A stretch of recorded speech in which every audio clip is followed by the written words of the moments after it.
Shalom The Warriors, kembali lagi bersama saya Esther di acara program Dua Sisi. Hari ini kita akan membahas topik tentang mendua hati. Ya, mendua hati. Pertanyaannya, apakah kita pernah mendua hati? Apakah kita sedang mendua hati? Bagaimana kita merespon ketika kita hidup di dalam mendua hati? Nah, topik ini akan kita bahas bersama-sama melalui pembacaan firman Tuhan yang akan kita baca bersama-sama dari Yakobus 1 ayat 5 sampai ke 8. Saya akan bacakan untuk kita semua. Tetapi apabila di antara kamu ada yang kekurangan hikmat, hendaklah ia memintanya kepada Allah, yang memberikan kepada semua orang dengan murah hati dan dengan tidak membangkit-bangkit. Maka hal itu akan diberikan kepadanya.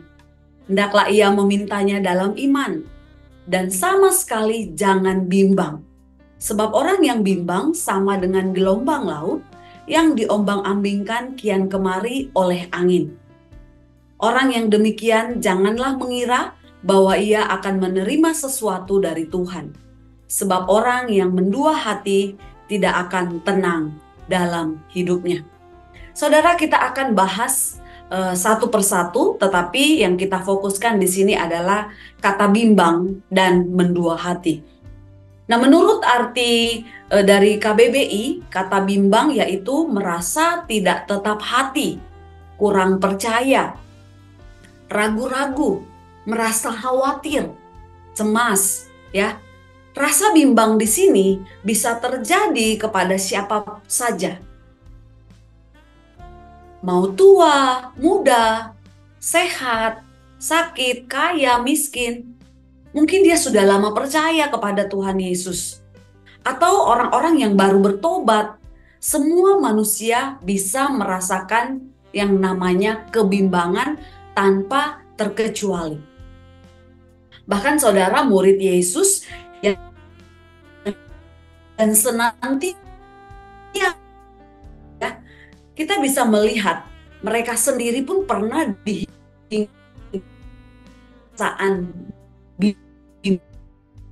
ada begitu banyak contoh di Alkitab, ya. Contoh ketika kapal mereka diombang-ambingkan gelombang dan mereka melihat Yesus berjalan di atas air. Nah, pada saat itu murid-murid mulai terkejut, saudara, dan takut. Nah, di tengah rasa ketakutan itu, seorang yang namanya Petrus berkata, "Tuhan, apabila Engkau itu, suruhlah aku datang kepadamu berjalan di atas air." Nah, saudara, kita perhatikan atau kita membaca Alkitab kita, awalnya ketika Petrus berjalan di atas air, ya, dia berjalan dengan baik-baik saja, saudara. Namun perhatikan, ketika ada tiupan angin, membuat dia bimbang. Sehingga seketika itu juga Petrus langsung dan mulai tenggelam, saudara. Rasa percaya dan bimbang ibarat terang dan gelap. Nah, kedua hal ini memang sangat bertolak belakang dan tidak bisa ada secara bersamaan. Jadi ketika kita katakan percaya, namun dalam hati masih menyimpan rasa bimbang, maka sejatinya kita sedang berbohong, saudara. Nah, lewat perenungan pada hari ini, saudara, mari sama-sama kita cross-check hati kita. Kita cross-check pikiran kita. Apakah ketika kita melewati hari-hari ini, ya saudara, atau ketika kita sedang mengambil sebuah keputusan yang penting, apakah kita bilang dengan mulut kita percaya, namun dalam hati kita menyimpan yang namanya rasa bimbang, rasa takut. Atau mungkin seringkali kita bilang, bisa nggak ya? Aduh, mampu nggak ya? Seringkali tanpa kita sadari kita meragukan kekuasaan Tuhan mengambil alih ketika kita menyerahkan keputusan atau apapun yang kita doakan kepada Tuhan. Seringkali kita percaya atau mungkin kita imani, ya Tuhan, saya percaya. Ya Tuhan, saya pegang janji-Mu. Namun di hati kecil kita masih menyimpan keraguan. Atau mungkin dalam hati kita juga kita perkatakan, mungkin nggak ya? Benar nggak ya? Saudara, banyak perkara yang bisa membuat kita bimbang. Banyak perkara yang bisa membuat kita takut. Atau mungkin kita disergap oleh rasa ketakutan, keraguan, kekhawatiran. Namun di sini saya mau ajak setiap kita, percaya dengan iman adalah sebuah keputusan. Nah saudara, jadi jika kita sudah memutuskan untuk percaya sepenuhnya, maka langkah selanjutnya yang perlu kita lakukan adalah berserah saja, sambil terus berusaha. Ya, bukan dengan kata pasrah atau menyerah, tetapi berserah sambil terus berusaha. Jadi ketika rasa percaya itu memenuhi hati kita, maka rasa bimbang itu akan otomatis pergi. Amin, saudara. Setiap kali ombak kehidupan datang menyergap, kita memiliki pilihan untuk diombang-ambingkan rasa bimbang atau memutuskan mengusir rasa bimbang itu dengan percaya sepenuhnya terhadap penyertaan dan pemeliharaan Tuhan yang sempurna. Itu bicara tentang rasa bimbang, bicara tentang kata bimbang. Nah saudara, kita berbicara tentang yang namanya mendua hati. Kalau kita mendengar kata mendua hati, biasanya yang ada di benak kita atau di pikiran kita, ini berbicara atau terkait dengan tindakan ketidaksetiaan. Mulai bimbang, ragu, bahkan tidak punya pendirian. Nah, hal ini dapat kita temui dalam kehidupan kita sehari-hari, saudara. Mungkin ada beberapa pasangan yang sudah mulai tidak setia. Ada suami yang selingkuh, ada istri yang selingkuh, ada wanita atau pria yang tidak setia lagi dengan pasangannya. Atau bahkan tidak setia dalam pekerjaannya. Tidak setia dalam mengikut Tuhan. Tidak sungguh-sungguh, saudara. Tidak setia dalam melayani atau hal sebagainya, saudara. Bagaimana dengan kita? Mungkin ketika kita mendengar kata mendua hati, maka yang muncul dalam pikiran kita adalah seseorang yang mulai tidak setia atau sudah mengalihkan pandangan kepada orang lain atau kepada hal lain. Nah, biasanya pengertian ini terjadi pada orang yang sudah dan sedang menjalani hubungan, ya. Entahkah dia masih berpacaran atau mungkin sudah menjadi pasangan suami istri, ya. Namun saudara, saya mau mengajak setiap kita dan mengingatkan setiap kita, dalam kehidupan iman sangat dilarang keras sikap mendua hati. Amin. Yang setuju dengan saya katakan amin. Kesaksian Alkitab menunjukkan bahwa tidak boleh ada Allah lain di hadapannya. Ini hukum pertama dalam dasar titah atau hukum 10 hukum Tuhan. Jangan ada padamu Allah lain di hadapanku. Artinya saudara, kita tidak boleh menyembah Allah, tapi pada saat yang sama kita juga menyembah Allah-Allah yang lain. Nah, di sini Rasul Yakobus dalam pembacaan kita sangat menentang sikap yang demikian. Jadi orang yang mendua hati tidak akan tenang dalam hidupnya. Itu yang dikatakan di ayat 8 yang kita baca tadi bersama-sama. Bagi Yakobus, orang yang mendua hati adalah orang yang tidak tenang dalam hidupnya. Jadi meskipun konteks pembacaan ini, Rasul Yakobus memberi penekanan baru tentang orang yang mendua hati sebagai orang yang ragu dan tidak sepenuhnya mengandalkan Tuhan dalam hidupnya. Jadi maksudnya saudara, orang yang sudah berpaling dari hal yang lain, tapi lebih kepada orang yang tidak percaya dan tidak mengandalkan Tuhan lagi dalam kehidupannya. Saudara yang dikasihi Tuhan, sebagai keluarga Kristen, peringatan untuk kita tidak mendua hati hendaknya ditaati dengan iman yang benar. Sebab hidup yang mendua hati mencerminkan kehidupan yang ragu dan kurang percaya kepada Tuhan. Jadi saudara, karena itu jika pada saat ini kita dipilih untuk menjadi seorang pelayan baik, untuk menjadi pelayan khusus atau pelayanan yang lain, akan tetapi kita masih mendua hati dan ragu untuk memutuskannya, maka ini mencerminkan bahwa kita kurang yakin bahwa Tuhan hendak memakai kita sebagai alatnya. Mari sama-sama renungkan selalu bahwa dalam iman, jangan mendua hati, hendak mengajak kita untuk hanya percaya dan yakin sepenuhnya kepada Dia dan pertolongannya. Amin saudara.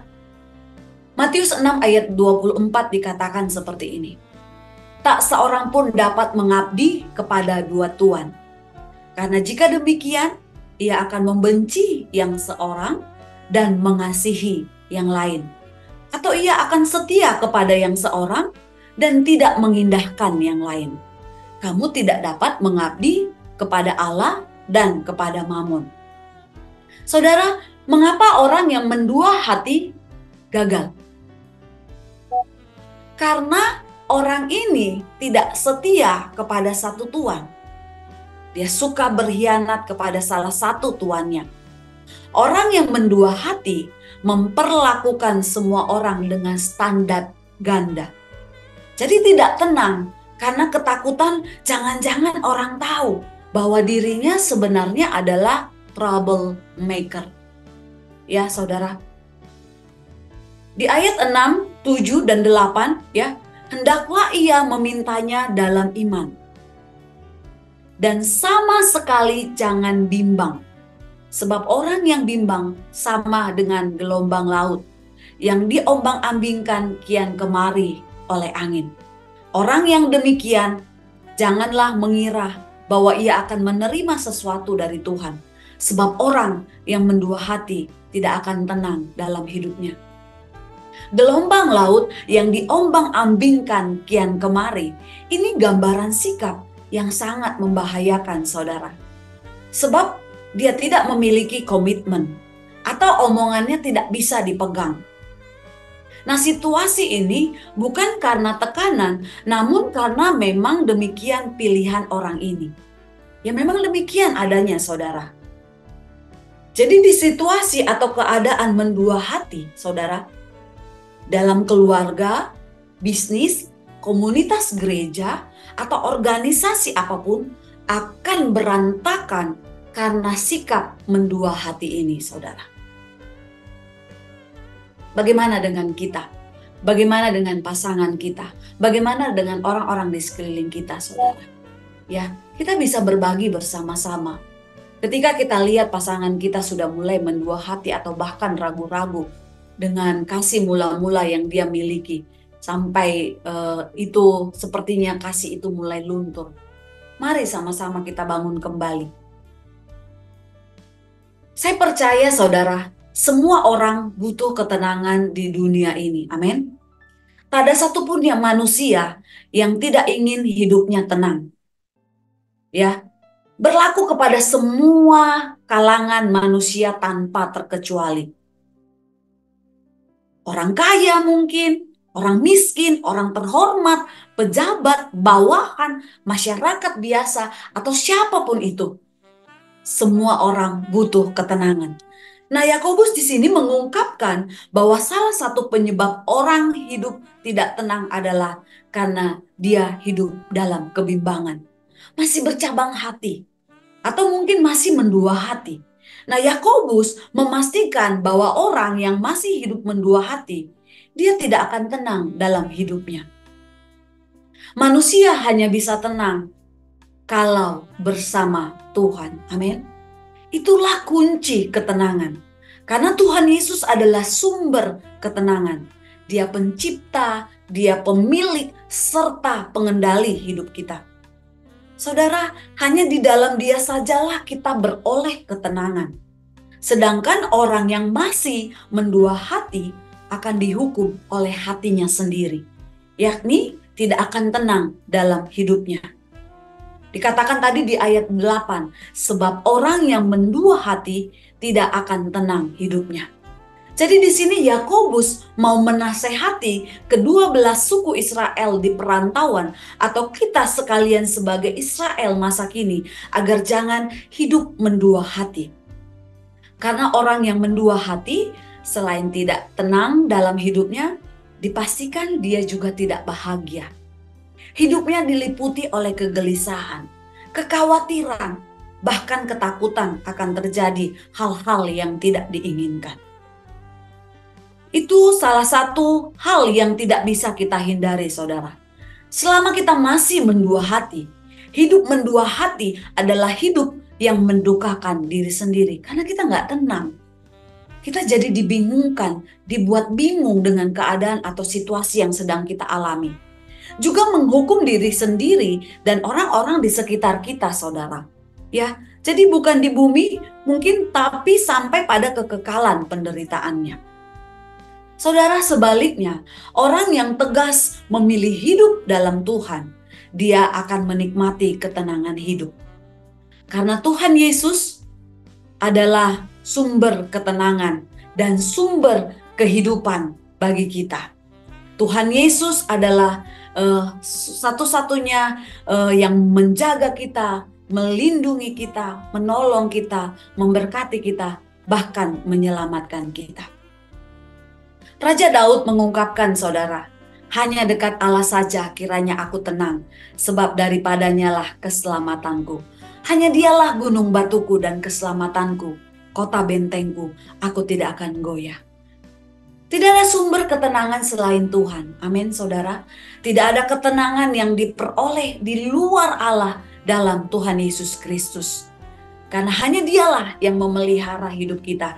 Dan hanya dialah yang maha tahu apa yang terbaik dalam hidup kita, umatnya. Jadi mungkin kita sering kali diperhadapkan dengan berbagai persoalan hidup. Jatuh dalam pencobaan, menderita dan memikul salib. Tapi hidup kita tak akan direnggut oleh setiap persoalan hidup kita. Kita tidak hidup untuk menderita, tetapi setelah menderita sekian lama pun, kita akan meraih mahkota kemuliaan. Itulah ketenangan abadi di dalam Tuhan Yesus. Nah, karena itu saudara, ketika kita diperhadapkan dengan kebimbangan atau keraguan karena berbagai pilihan hidup, maka pertetapkan hatimu ketika hidup kita tetapkan di dalam Tuhan. Mintalah hikmat kepadanya tanpa ragu, tanpa bimbang. Pastikan pilihan hidup kita bersama Dia. Maka tenang dan damailah hidup kita di bumi sampai selama-lamanya. Kebimbangan dan mendua hati bisa disebabkan oleh banyak hal, saudara. Mungkin diantaranya karena pengalaman masa lalu, mungkin seperti kepahitan, kegagalan, atau trauma. Bisa juga karena takut akan masa depan. Takut salah, takut kurang bagus, atau takut gagal, atau mungkin takut pada pendapat orang lain tentang kita.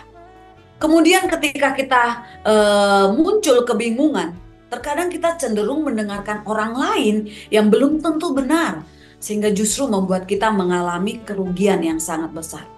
Nah, saudara, dalam perenungan hari ini, apa yang harus kita lakukan saat kita bimbang atau saat kita sedang mendua hati? Terutama saat kita sedang mengambil keputusan penting dalam hidup kita. Yang pertama, saudara, tetap bersandar kepada Tuhan. Amsal 3 ayat 5 katakan, percayalah kepada Tuhan dengan segenap hatimu, dan janganlah bersandar kepada pengertianmu sendiri. Berusaha dengan kekuatan sendiri seringkali membuat kita gagal. Betul ya, saudara?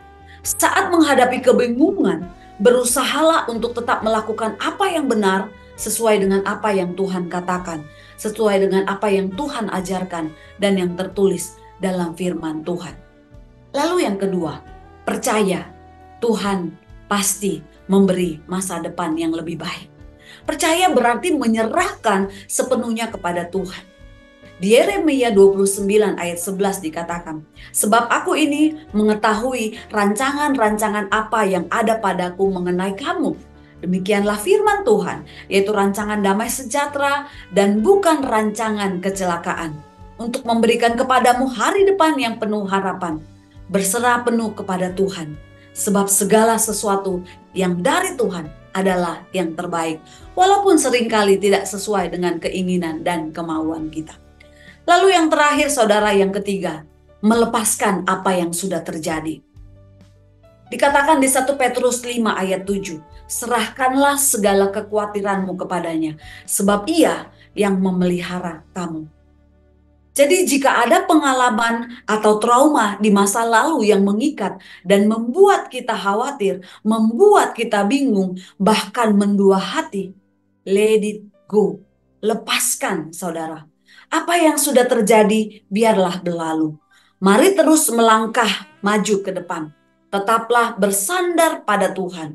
Jangan bimbang dan ragu. Lakukan segala sesuatu dengan berani bersama Tuhan. Bapak Ibu yang terkasih di dalam Tuhan, seringkali kita beranggapan bahwa menjadi bimbang adalah hal yang wajar dan manusiawi. Namun kita juga harus waspada karena kebimbangan adalah tanda ketidakpercayaan pada kedaulatan Tuhan atas hidup kita. Kebimbangan dalam diri akan sirna ketika kita percaya penuh pada Tuhan dan melakukan dengan sungguh-sungguh seluruh kehendak Tuhan. Percayalah dan jangan bimbang. Amin, saudara. Jauhkanlah hidup yang mendua hati. Pilihlah Tuhan. Hidup bersama Tuhan. Ya, jangan kita bilang kita hidup bersama Tuhan, tapi kita masih percaya kepada yang namanya tahayul. Masih percaya kepada kekuatan gaib di luar Tuhan. Lebih taat kepada tradisi tahayul. Meskipun kita mungkin sudah dibaptis atau sudah menjadi Kristen. Nah, orang yang demikian bukan hanya tidak tenang dalam hidupnya, tapi pasti dihukum Tuhan. Saudara, sebagai terakhir, saudara, saya mengajak kita, teguhkan hatimu. Pilih satu saja, hidup dalam Tuhan. Jangan duakan Tuhan, supaya Tuhan tidak menduakan kita. Bahkan mendukakan kita dengan hukuman yang kekal. Jangan mendua hati, saudara. Hiduplah dalam Tuhan, tenang, damai, sejahtera, dan bahagia. Penuhlah hidup kita, kekal sampai selama-lamanya.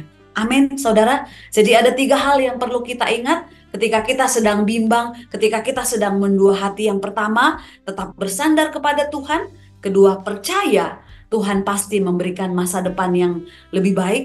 Dan yang ketiga, melepaskan apa yang sudah terjadi. Tuhan Yesus memberkati, pilihlah Tuhan, percayalah pada Tuhan. Semoga dapat dimengerti Bapak Ibu dimanapun Anda berada. Apapun yang sedang Anda alami saat ini, mungkin engkau yang mendengarkan firman Tuhan hari ini, saat engkau galau, saat engkau mendua hati, bahkan bimbang dan ragu, datang percaya kepada Tuhan. Demikian firman Tuhan yang saya sampaikan, kiranya memberkati kita semua. Tuhan Yesus memberkati. Shalom. Shalom saudara terkasih dalam kasih Yesus Kristus. Jumpa kembali bersama dengan saya di dalam program 2 Sisi dari GKI The Way. Dan tema pada saat ini adalah mendua hati.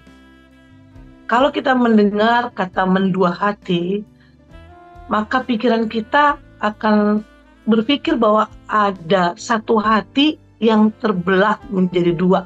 Satu hati yang terpecah menjadi 2. Ya, di dalam kehidupan setiap manusia selalu ada 2 hal yang berlawanan. Selalu ada 2 hal yang berlawanan. Sebagai contoh, benar, salah, panjang, pendek, besar, kecil, ke kanan, ke kiri. Waktu saya menyiapkan daripada tema ini, saya sangat bersyukur sekali.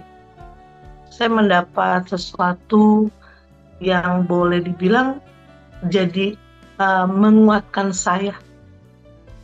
Bahwa itu loh manusia kayak begitu loh, Roli. Ini buat kita semuanya.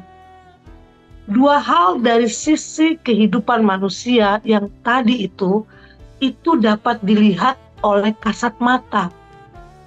Kalau kita tahu itu ke kanan, ini ke kiri. Tidak ada yang namanya bisa ke kanan, dia juga mau bisa ke kiri. Atau dia berbuat benar, dia juga berbuat salah. Dari segala sesuatu yang nampak. Demikian juga misalnya tinggi, pendek. Itu kan kita lihat dengan kasat mata. Tetapi sesungguhnya hal ini bukan untuk kita saja di dalam kehidupan sebagai manusia. Tentunya kepada Tuhan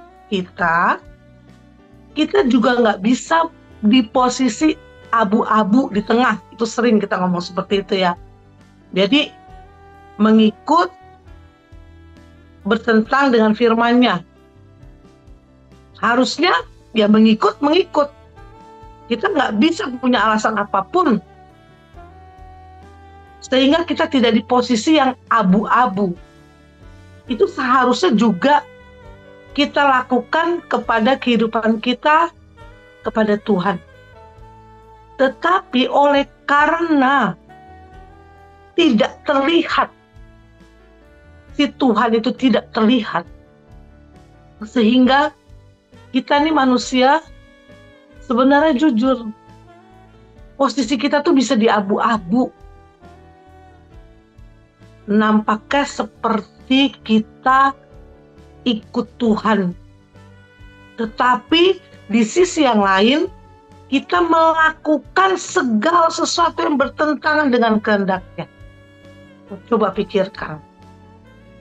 Kita bisa nampaknya seperti seorang yang rohani.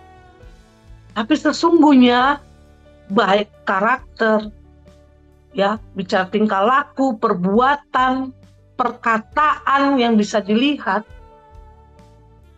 itu bertentangan sekali. Bahkan yang lebih parahnya, di dalam pikiran, di dalam hati, yang tidak terlihat, yang tidak nampak. Sehingga seolah-olah manusia itu menganggap, luar biasa ya, dia rohani banget loh. Aduh, benar-benar, kayaknya baik banget. Ingat saudara, bahwa Tuhan itu Allah yang menciptakan saudara dan saya, itu tidak bisa dibohongi. Atau dengan kata lain, di dalam perbuatan kita kepada manusia, perkataan kita kepada manusia, olah-olah baik.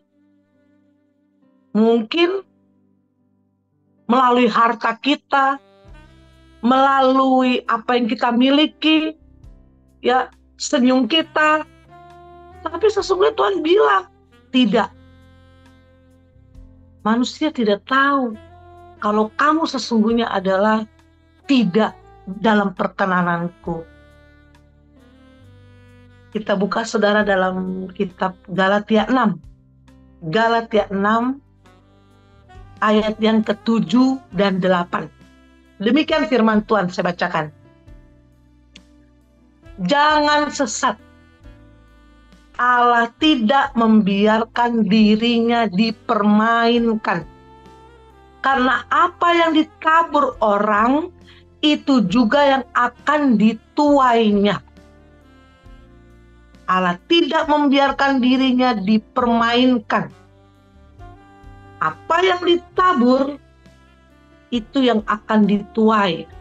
Ayat 8, sebab siapa yang menabur dalam dagingnya, ia akan menuai kebinasaan dari dagingnya. Barang siapa menabur dalam dagingnya, ia akan menuai kebinasaan dari dagingnya. Tetapi siapa yang menabur dalam roh, ia akan menuai hidup yang kekal dari roh itu. Menabur dalam roh akan menuai hidup yang kekal dari roh itu. Saya memakai kitab dari kitab yang kedua, di mana sudah lebih lagi oleh Lembaga Alkitab Indonesia, untuk kata-kata semakin untuk kita sesuai dengan terjemahannya. Jadi saudara, dari firman ini jelas, kita nggak bisa bilang kita di posisi abu-abu. Ikut Tuhan, ya ikut Tuhan. Ikut Tuhan tapi melanggar firman-Nya, ya itu bukan ikut Tuhan namanya. Jangan sesat. Allah tidak mau dipermainkan. Allah itu berbicara adalah yang menciptakan saudara dan saya. Dia menciptakan saudara dan saya begitu sempurna adanya. Dia maha tahu tentang saudara dan saya. Tidak ada satupun yang tersembunyi, yang tidak dia ketahui. Wong dia yang menciptakan saudara dan saya. Sehingga firman ini berkata jelas, dia tidak mau dipermainkan oleh ciptaannya. Nah, kita ini saudara-saudara, seolah-olah kita ikut kepada Allah, ikut kepada Tuhan. Tetapi perbuatan kita sungguh di dalam tidak perkenanan Tuhan. Firman tadi berkata, daging itu berbicara adalah segala keinginan-keinginan ya yang timbul mungkin dari penglihatan kita. Waduh, saya pingin itu.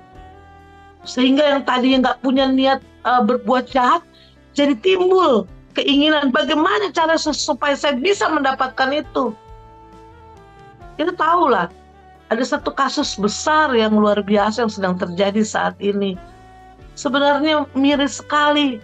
Dan itu masih dilakukan oleh anak-anak yang sepertinya dia lakukan semua itu untuk Tuhan. Sehingga kalau kita dengar kesaksiannya kan, waduh, memberi itu gampang sekali, sungguh sangat luar biasa.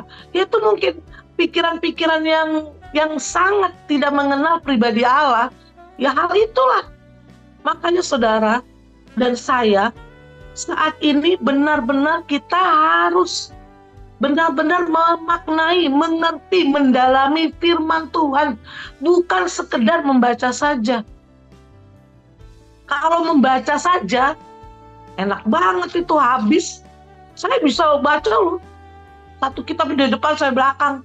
Tapi tidak ada satupun yang boleh dibilang menjadi rema. Yang kita benar-benar menghidupkan bagaimana kita itu tahu firman, melakukan apa yang menjadi kehendak Tuhan. Sedih, sangat sedih. Sehingga ketika mungkin dia punya harta yang banyak, dia pikir dengan nggak tahu deh caranya bagaimana, dan berani berkata itu Tuhan yang memberkati, sehingga dia bagi-bagi kepada orang-orang akan melihat, ih dia baik ya, dia berbagi loh, dia menolong saya, dia begitu banyak memperhatikan orang.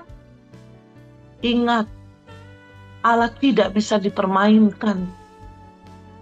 Tuhan Allah tidak butuh yang namanya harta kita. Jadi jangan berpikir dengan kebaikan-kebaikan yang kita lakukan, memberi, menolong orang, ya boleh dibilang, maaf mungkin membangun rumah Tuhan, ikut mereka dari mana dulu? Apakah benar itu semua berasal daripadanya? Tapi manusia hanya mau melakukan apa yang dinilai orang itu baik. Wah, benar, tidak. Hari ini tegas, kita tidak bisa berada di posisi abu-abu. Jangan, karena itu sangat menyakitkan hati Tuhan. Allah yang menciptakan saudara dan saya. Kita kadang-kadang suka bilang, ya bagaimana? Roh sih penurut, tapi daging kan lemah. Ingat loh saudara, kita jangan lagi sembarang berbicara firman untuk, ya maaf ya, seperti kayaknya gini, ya gimana mau sih jalanin firman, tapi kan daging lemah. Masih banyak orang bilang gini, maunya sih mau, tapi kan kita ini masih napak bumi loh. masih napak bumi, masih nginjak bumi, ya masih punya daging. Ingat saudara, tadi dikatakan, kalau kita menabur di dalam daging, kita akan menuai kebinasaan dari dagingnya. Di sini jelas. Jadi nggak bisa saudara. Kita tidak bisa bilang seperti itu lagi. Ya namanya saya manusia, saya harus masih melakukan ini. Kan gimana ya, jangan sok rohani deh. Saya sering katakan, memang jangan sok rohani. Tapi memang kita harus memang menjadi orang yang rohaniawan. Karena kita nggak bisa saudara menjalankan keinginan daging dan juga menjalankan keinginan roh. Itu sangat bertentangan, sangat berlawanan. Tetapi sesuatu penghiburan yang dahsyat, yang luar biasa yang kita boleh dengar malam hari ini, kalau kita menabur di dalam roh, kita akan menuai hidup yang kekal dari roh itu. Bicara kekekalan buat saudara dan saya yang percaya Yesus sebagai juru selamat saudara dan saya, kita sudah diberikan, kita sudah disediakan tempat di surga untuk tinggal nanti di dalam kehidupan yang kekal, yang boleh dibilang nggak ada lagi batasan hidupnya. Saudara dan saya masih menapak bumi, berarti masih ada batasan usia. Nggak mungkin penampilan kita yang 17 tahun sama 71 tahun, mau disamakan ya nggak mungkin. Mau dioperasi kayak bagaimana, tetap aja orang tahu kamu 71 tahun. Mungkin memang kelihatan, karena mungkin banyak uang, bisa yang namanya operasi, sehingga wah. Tetapi kalau orang bilang ini, coba sebagai contoh aja deh, ih Bu Roli, kelihatan awet muda loh. Awet muda berarti sebenarnya ini sudah tua, cuman ya awet muda. Dia kan nggak bilang gini, ih anak 17 tahun ya, ih anak 25 tahun ya, nggak begitu.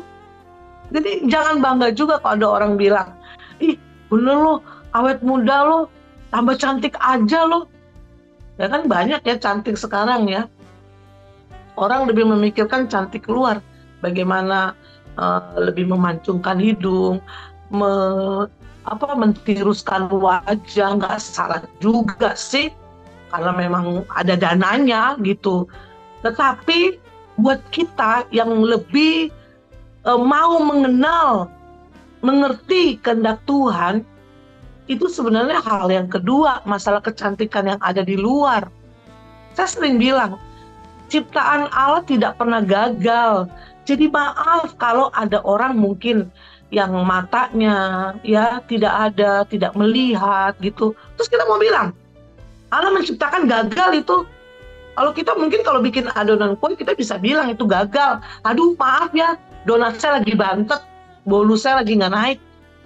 Tapi untuk Tuhan, sekalipun itu yang terjadi, Dia tidak pernah gagal menciptakan ciptaannya. Jadi kita jangan juga sampai kita menghina orang. Mungkin kita lihat di dalam kekurangan. Justru di dalam kekurangan mereka kita harus lihat, disitulah kebesaran Tuhan yang luar biasa. Jadi tidak bisa yang namanya daging kita campur dengan roh. Oh, hidupnya itulah manusia yang sekarang. Ini satu teguran buat saudara dan saya. Ya, kalau konteks tadi yang dibilang ya namanya juga ada tuh dibilangnya, itu di dalam Markus 14 ayat 38. Jangan dong kita ambil kalimat bawahnya aja, roh penurut tapi daging lemah. Jangan, kita harus lihat konteks atasnya. Ayat itu keluar apa? Kejadiannya itu apa? Ini jelas ini, kalau kita asal plesetin begitu, sungguh sangat menyedihkan hati Tuhan. Jadi mulai sekarang pun jaga bicara kita. Kalau kita mau mengatakan sesuatu memakai ayat firman Tuhan, itu hati-hati sekali. Karena konteks ini sebenarnya adalah konteks di mana Yesus lagi di Taman Getsemani. Dia tahu nih hari-hari dia yang benar-benar saat itu dia akan mengalami sesuatu penderitaan yang luar biasa. Secara manusia, Yesus mengalami satu ketakutan. Tapi dia taat kepada Bapa. Bukan ketakutan seperti saudara dan saya. Aduh, gimana? Bukan. Dia tahu nih, bahwa semua dosa-dosa manusia akan diambil, akan ditanggung. Karena perintah Bapa buat dia. Sehingga waktu itu di Taman Getsemani, murid-muridnya suruh tunggu aja, malah tertidur.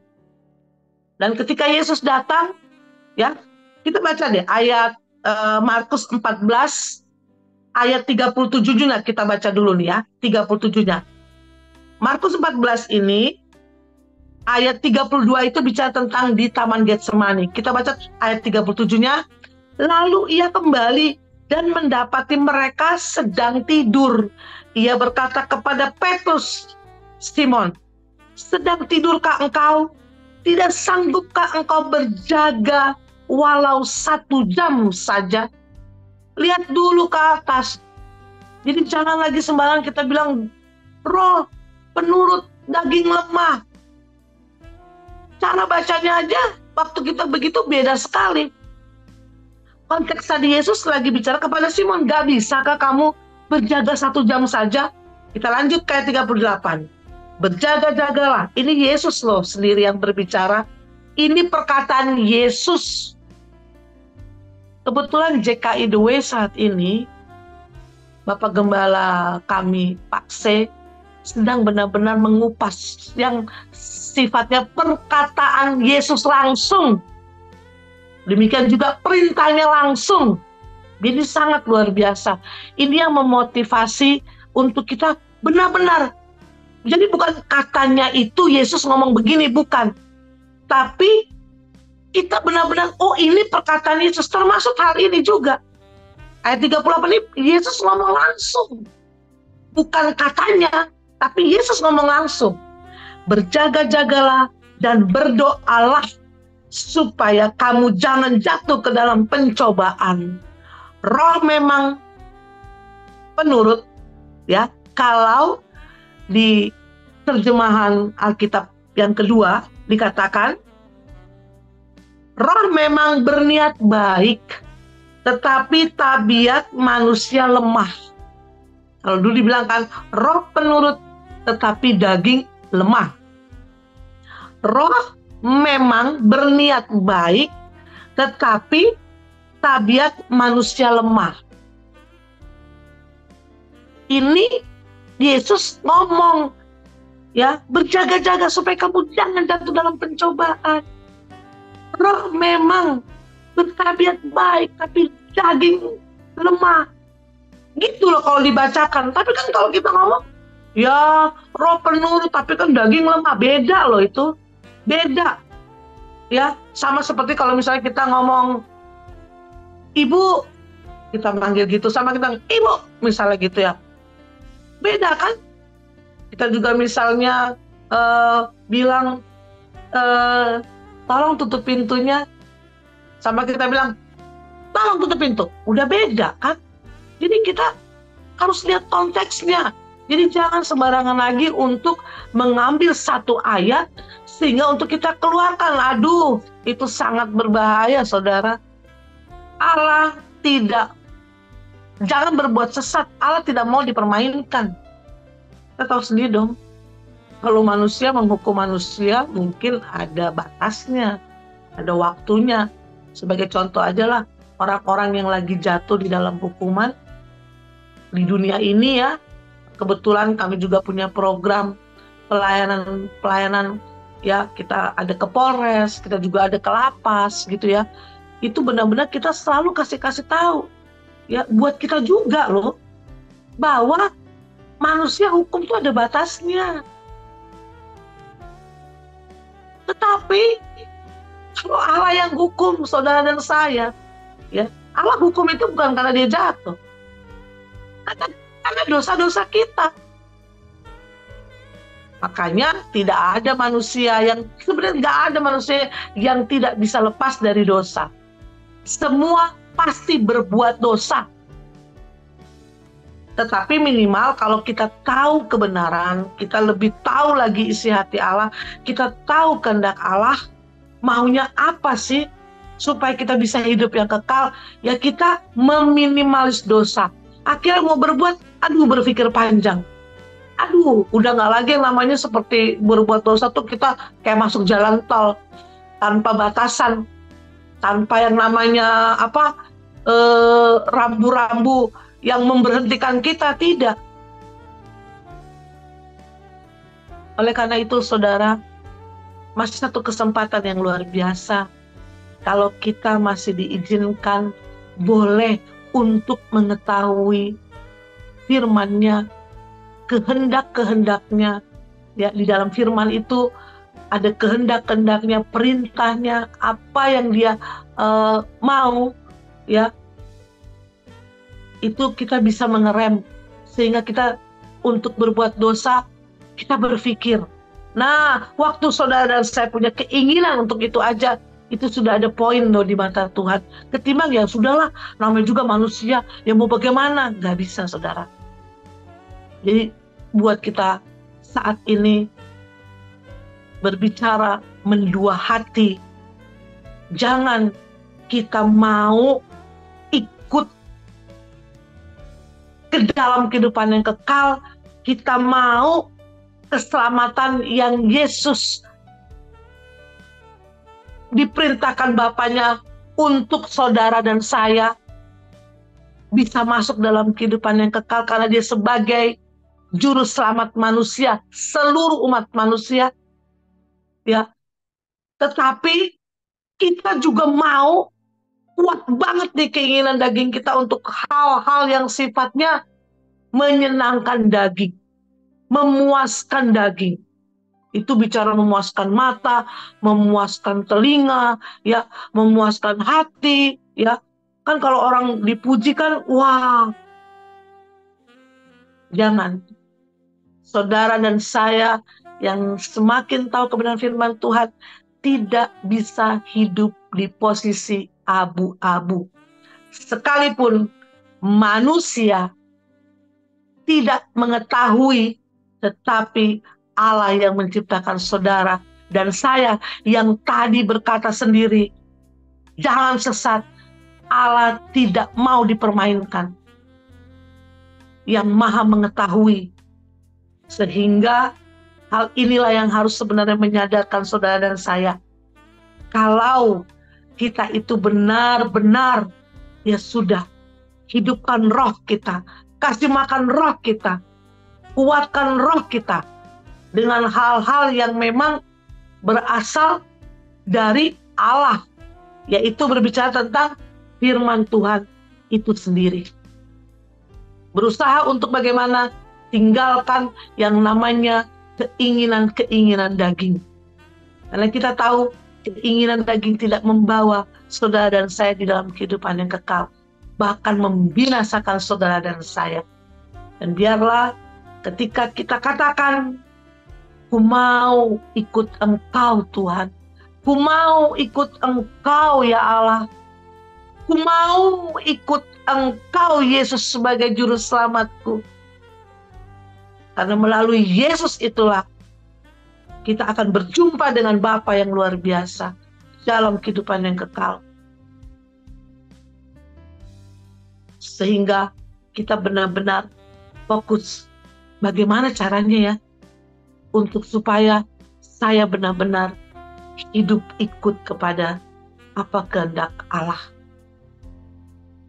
Tidak bisa mempertahankan keinginan daging, kita bawa untuk kita hidup dalam kehendak Allah. Jadi jangan pernah berkata lagi, ya gimana, rohnya sih penurut, tapi kan daging lemah. Tidak ada lagi kata-kata itu. Biarlah kita percaya, saudara dan saya memang tidak mampu. Tetapi ada Roh Kudus yang tinggal di dalam saudara dan saya. Ketika kita sudah menerima, percaya, Yesus sebagai juru selamat yang diutus oleh Bapa bagi semua manusia, maka Roh Kudus itu diberikan kepada saudara dan saya. Roh Kudus itulah yang memampukan saudara dan saya untuk boleh pada akhirnya bisa hidup di dalam kehendak Tuhan. Dan biarlah firman Tuhan pada saat ini boleh menjadi berkat bagi saudara saya. Lebih semangat lagi hidup mengenal Allah lebih sungguh, dan hidup mengetahui apa yang menjadi kehendak-Nya untuk saudara dan saya lakukan di dalam kehidupan kita sampai pada akhirnya stop, kata Tuhan, kembali kepadaku. Demikian firman Tuhan. Tuhan Yesus memberkati, dan biarlah kita semua sadar bahwa penyertaan Tuhan sempurna buat saudara dan saya. Haleluya. Amin.